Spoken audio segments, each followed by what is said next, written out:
I woke up in a hospital bed with a secret worth $27 million, and the man I loved had already replaced me. My name is Sarah.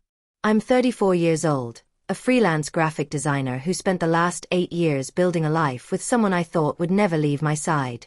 I have shoulder-length auburn hair that I never quite learned to style properly, green eyes that my mother always said were too trusting, and a collection of vintage records that I'd been gathering since college. Before the accident, my biggest worry was whether my latest client would approve my designs. Now, lying in this sterile room with machines beeping around me, I realized I'd been worrying about all the wrong things. 3 days before the accident, I received a call from a lawyer in Boston.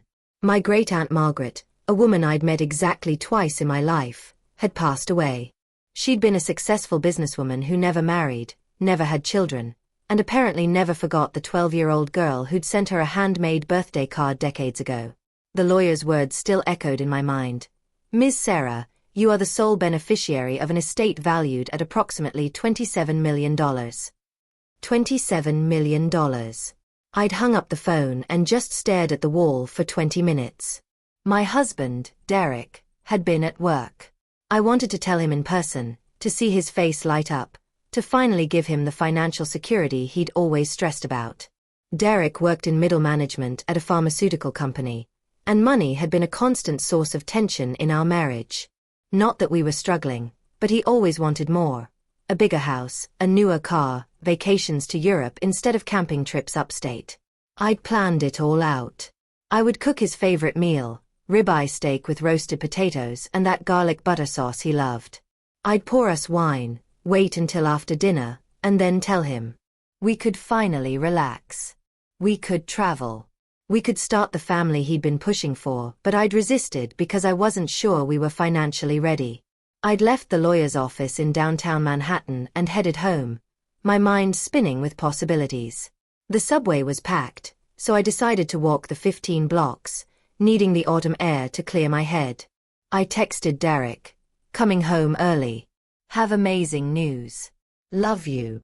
He never responded. I was 3 blocks from our apartment when the delivery truck ran the red light. I remember the screech of tires, the smell of burning rubber, and then nothing. When I woke up, a nurse with kind eyes told me I'd been unconscious for 2 days. I had a severe concussion, 3 broken ribs, a fractured left arm, and internal bruising that would take months to heal. But I was alive, and that's what mattered. The first thing I did was ask for my phone. "Where's Derek?" I asked the nurse. "My husband. Has he been here?" She gave me a look I couldn't quite read. "Let me check the visitor log, honey." She came back 10 minutes later and gently told me that no one named Derek had visited or even called to check on me.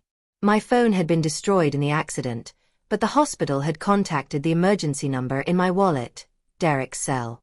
He'd confirmed my identity and insurance information, but hadn't come to the hospital. My hands started shaking. There had to be an explanation. Maybe he was traumatized. Maybe he couldn't handle seeing me hurt. I convinced myself of a dozen reasons why he might stay away, each one more desperate than the last. The hospital provided me with a temporary phone, and I called him that evening. My heart pounded as the phone rang once, twice, 3 times. "Hello." His voice sounded distant, annoyed. "Derek. It's me. It's Sarah." A pause. "Oh. You're awake. I'm in the hospital. I was in an accident. Didn't they tell you?" "Yeah, they called." "Look, Sarah, I really don't have time for this right now. And honestly, I don't have money to waste on hospital visits and flowers for someone who's just going to hold me back anyway." The words hit harder than the truck had. "What are you talking about?" "Derek, I'm your wife. I'm hurt. I need you." He laughed. It was a sound I'd never heard from him before, cold and cruel. "You've never needed anyone but yourself and your little artistic dreams. You know what you are, Sarah? A loser. A mediocre designer with mediocre talent making mediocre money. I'm done pretending this marriage is going anywhere." The line went dead. I stared at the phone, convinced I'd hallucinated the entire conversation because of the pain medication. But when I called back, It went straight to voicemail. I tried 6 more times that night. Nothing. Over the next 4 days, I existed in a fog of pain and confusion. The nurses were wonderful, bringing me extra pudding cups and sitting with me when the loneliness became unbearable. My friend Rachel, who lived in Chicago, flew in when she heard what happened and stayed for 2 days, furious at Derek and ready to hunt him down. But eventually, she had to return to her job and her own family. The inheritance money became my bitter secret. I hadn't told anyone except Derek, and now I couldn't even do that. The lawyer called to check on me, concerned about the accident, and I assured him I'd be fine. The paperwork could wait until I was released. The money felt meaningless now, like winning the lottery the day you find out you have cancer. On the 5th day, I was finally allowed to sit up without wanting to vomit from the pain. A physical therapist had visited that morning, telling me I'd need weeks of recovery. I was staring out the window, watching the clouds drift past, when I heard voices in the hallway outside my room. Derek's voice. And a woman's laugh I didn't recognize. My door opened, and there he stood. Derek, my husband of 8 years, looking healthier and happier than I'd seen him in months.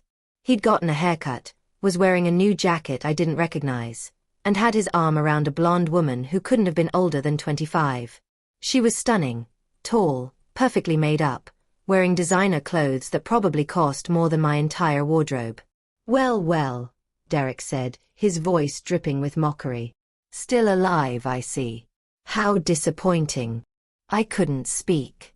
My broken ribs made it hard to breathe, and shock had stolen my voice completely. The blonde woman giggled, looking at me like I was a museum exhibit. "Oh my God, Derek, you didn't tell me she looked so pathetic.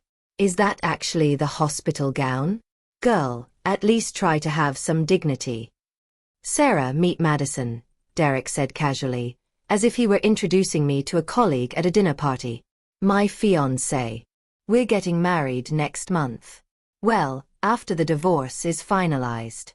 Which reminds me, you need to sign these papers." He tossed a manila envelope onto my bed. Madison walked closer, examining me with a critical eye. She had perfect teeth, perfect skin, perfect everything. "You know, Derek told me you were difficult, but I imagined someone more. I don't know, formidable. You just look like a sad, broken little." She stopped mid-sentence, her eyes suddenly widening as they fixed on my face. Not my injuries, but my face specifically. The color drained from her perfect complexion. "Oh my God," she whispered. "Oh my God, no." "What?" Derek looked confused. "Madison, what's wrong?" "Sarah." Madison's voice had completely changed, the mockery replaced by something that sounded like horror. "Sarah Mitchell." I blinked. My maiden name was Mitchell. "How do you? You're Margaret Mitchell's great niece." It wasn't a question. She stumbled backward, her hand flying to her mouth. "The one who inherited everything. You're the woman from the legal briefings." "Oh my God, Derek, what did you do?" Derek looked between us, his confident smirk fading. "What are you talking about? What legal briefings?" Madison turned to him, and I'd never seen someone's expression change so completely. The vapid, giggling trophy girlfriend vanished, replaced by someone calculating and sharp. "I work in estate law, Derek. I told you that." Mitchell's estate was massive news in our firm. $27 million went to one heir, a great niece named Sarah Mitchell. We were all talking about how lucky she was. The room seemed to spin. Even in my pain medication haze, I could see Derek's face cycling through emotions: confusion, realization, horror, and then desperate calculation. "Sarah inherited money?" His voice cracked. "How much?" Madison laughed, but there was no humor in it. "You've got to be kidding me. You left her for me because she was going nowhere, and she's worth $27 million? Derek, you absolute idiot." "No," Derek said, suddenly animated. He rushed to my bedside, his face transforming into a mask of concern that looked grotesque after everything he'd said. Sarah, honey, I'm so sorry. I've been under so much stress at work. I haven't been myself. All those things I said, I didn't mean any of it. You know I love you. I finally found my voice. Get out. Baby, please. Get out. Madison was already backing toward the door. I'm calling my mother. She's going to love this story. Idiot man leaves millionaire wife for paralegal, realizes mistake 5 days too late. It's going to be the talk of the firm for years. Madison, wait. Derek tried to follow her, but she was already gone, her heels clicking rapidly down the hospital corridor. He turned back to me, and I saw him for what he truly was. A man who had married me thinking I'd make him comfortable, who'd grown resentful when my freelance career didn't explode into fortune, who'd been looking for an upgrade the moment something better came along. Sarah, listen to me, he said, his voice taking on a pleading quality. We can work this out. I was wrong. I was stupid. We can use that money to build something amazing together. We can. I called you, I said quietly. I was lying in this hospital bed, broken and scared, and I called you. Do you remember what you said to me? He had the decency to look ashamed for about 2 seconds. I was angry about other things. You know how work has been. You called me a loser. You said you didn't have time or money to waste on me. I'll make it up to you. We'll go to therapy. We'll take that trip to Europe you always wanted. We'll sign the divorce papers, I said. I'll have my lawyer send you the counter documents. You'll get nothing from the inheritance. It's legally mine alone, acquired after marriage through familial succession. But I'll give you enough for a fresh start. $50,000. That's more generous than you deserve. His face went red. 50,000. Sarah, we're talking about millions here. I'm your husband. I'm entitled to half of everything. A nurse appeared in the doorway, drawn by the raised voices. Sir, you need to leave now, or I'm calling security. This is between me and my wife. No, I said firmly. It's not. We're done. Derek. We've been done since the moment you abandoned me here. I just didn't know it yet. Security did come, eventually. Derek shouted threats about lawyers and his rights all the way down the hallway. The nurse stayed with me while I cried, not from sadness over losing him, but from the release of finally understanding what my marriage had really been. 3 weeks later, I was released from the hospital. Rachel flew back to help me move out of the apartment I'd shared with Derek. She hired movers, packed my things while I supervised from a wheelchair, and found me a beautiful temporary rental in a building with an elevator and a doorman who actually checked IDs. The divorce moved faster than I expected. Derek hired an aggressive lawyer, but my aunt's estate attorneys were even better. The inheritance was ironclad, separate property, no claim possible. I offered him the 50,000, which he tried to refuse, holding out for more. Eventually, his lawyer convinced him to take it before I changed my mind. Madison, surprisingly, sent me flowers with a card that read, "Sorry for being awful. You dodged a bullet. Enjoy your freedom." I learned later that she'd broken up with Derek the same day she found out about the money. Apparently, dating an idiot wasn't as appealing as she'd thought. The physical healing took months. The emotional healing took longer. I worked with a therapist who specialized in trauma and betrayal. I learned to recognize the red flags I'd ignored for years. Derek's subtle put-downs about my career, his comments about other women who were doing better, his constant dissatisfaction with what we had. I also learned something surprising.